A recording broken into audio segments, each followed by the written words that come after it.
Au mois de mars, la COBAS a organisé la 2e édition des Rencontres de l'Emploi, en collaboration avec Pôle emploi. 62 entreprises étaient présentes avec 400 offres d'emploi à pourvoir et pas seulement de l'emploi saisonnier. Ce sont 1200 personnes qui se sont déplacées. Des contrats ont même été signés sur place. Notre agence de développement économique BA2E était elle aussi présente.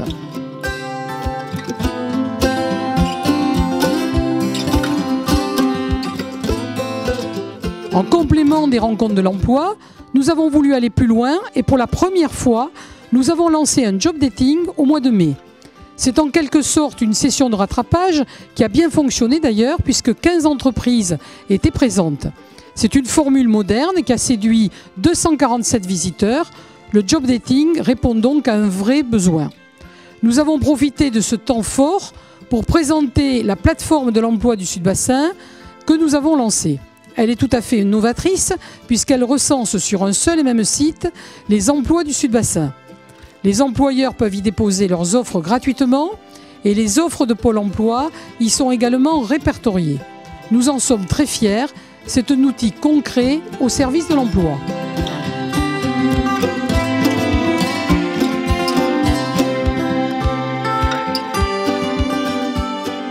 Bassin Formation fait partie intégrante de notre développement économique.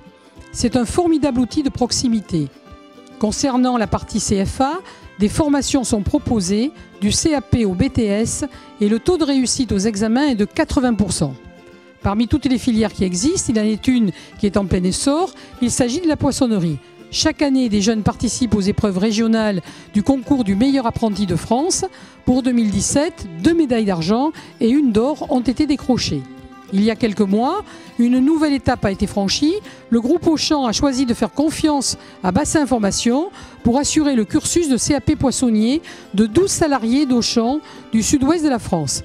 Une vraie reconnaissance pour Bassin Formation qui renforce ainsi sa légitimité dans cette filière et qui bénéficie désormais d'un rayonnement national. Enfin, Bassin Formation, c'est aussi l'atelier de pédagogie personnalisée qui a fêté cette année ses 30 ans. Donc l'APP, c'est un dispositif de formation qui accueille tout public. Nous fonctionnons en entrée-sortie permanente, c'est-à-dire qu'en fait on peut entrer en formation à n'importe quel moment. Et ce sont des parcours qui sont faits sur mesure. C'est-à-dire que chacun vient avec une demande particulière et à laquelle on va pouvoir répondre et proposer un parcours de formation.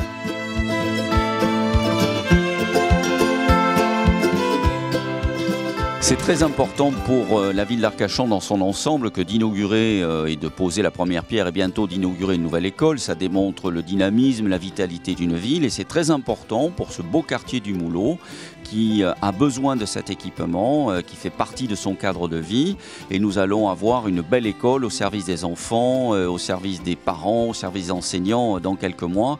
J'en suis très heureux et je veux remercier donc la COBAS de l'accompagnement dans chacune des villes du bassin d'Arcachon Sud pour rénover, réhabiliter ou construire de nouvelles écoles. C'est le cas à Arcachon et j'en suis très satisfait.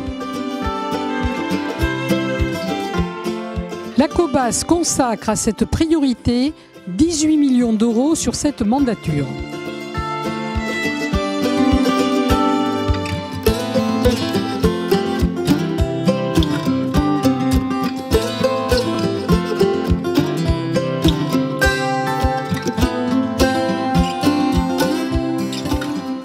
N'oublions jamais que l'école de la République joue un rôle déterminant dans la vie des enfants. Elle les place sur un pied d'égalité, gommant les différences sociales pour former de façon égalitaire les citoyens de demain.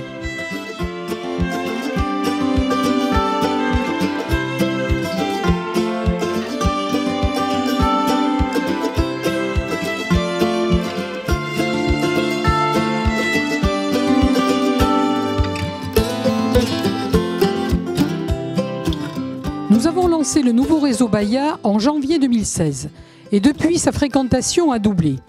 Celui-ci est en constante évolution pour s'adapter aux besoins des usagers. D'ailleurs, en septembre dernier, les lignes 3 et 8 ont été renforcées et réaménagées et une nouvelle navette I a été créée pour s'adapter aux déplacements sur la commune de La Teste. Concernant le transport scolaire, les lignes sont désormais intégrées au réseau urbain qui est en pleine croissance. Sur l'année 2017, 2598 passes jeunes ont été vendus.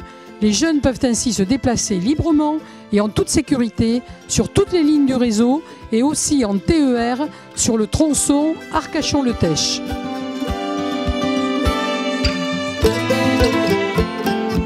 Au chapitre d'infrastructure, la Cobas a réalisé en 2017 des équipements d'envergure. Ainsi, le terrain de foot synthétique accueille le FCBA qui compte plus de 550 licenciés, dont une école de foot labellisée avec 300 enfants.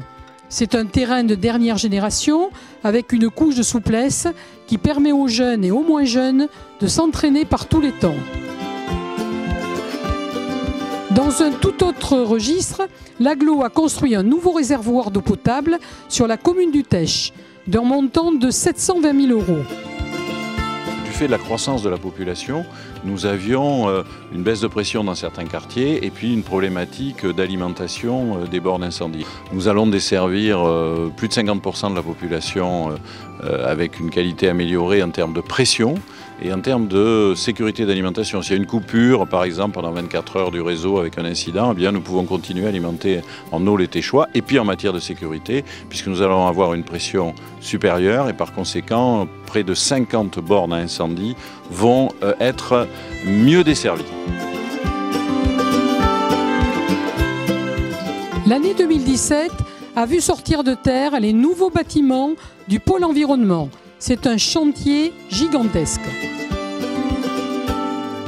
Le hangar des bennes, là, avec les 40 bennes, vient d'être quasiment fini au point de vue structure métallique et de bois, de grande qualité, vous avez vu, avec beaucoup de luminosité. On ne peut être qu'impressionné. Voilà, 2 hectares évidemment de terrain, je crois 7000 mètres carrés de bâtiments, comme on disait, une petite ville. Bon, pour évidemment beaucoup d'employés, c'est quelque chose de très, très qualitatif. On va avoir 130 agents qui vont travailler de façon permanente, puisque c'est 7 jours sur 7, c'est avec les 3-8, donc voilà, donc vous avez vu, on est passé par les divers ateliers, enfin, c'est excessivement qualitatif. Je crois que c'est une révolution par rapport aux conditions de travail qu'ils connaissent à l'heure actuelle, qui sont évidemment à ses limites.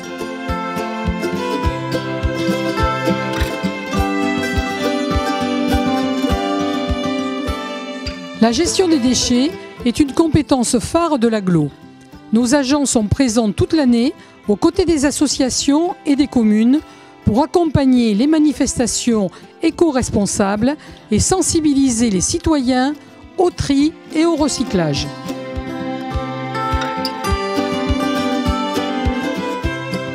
De nombreuses actions sont menées en faveur du compostage, individuel et collectif, pour réduire les déchets à la source.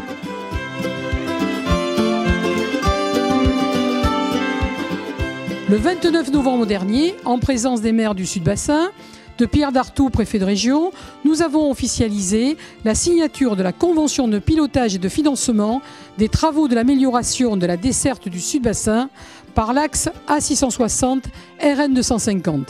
C'est une grande satisfaction pour les 4 maires que nous sommes et l'aboutissement de 3 ans de travail commun.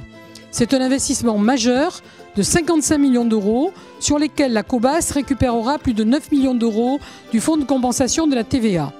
Ces très importants travaux, nous les financerons au travers d'un emprunt sur 40 ans que nous consentent la Caisse des dépôts et consignations et la Banque postale. Au-delà des prêts consentis, l'engagement des banques et plus particulièrement celui de la Caisse des dépôts est une véritable caution pour notre Agglo. C'est le gage de notre solidité financière. La Caisse des dépôts ne soutient que les grands dossiers portés par les collectivités à la trajectoire financière solide et pérenne. Début 2019, les travaux débuteront sur le territoire de La Teste et dès 2020, la construction des échangeurs démarrera. Notre agglo est une grande collectivité d'investissement qui joue ici pleinement son rôle en investissant pour moderniser nos infrastructures.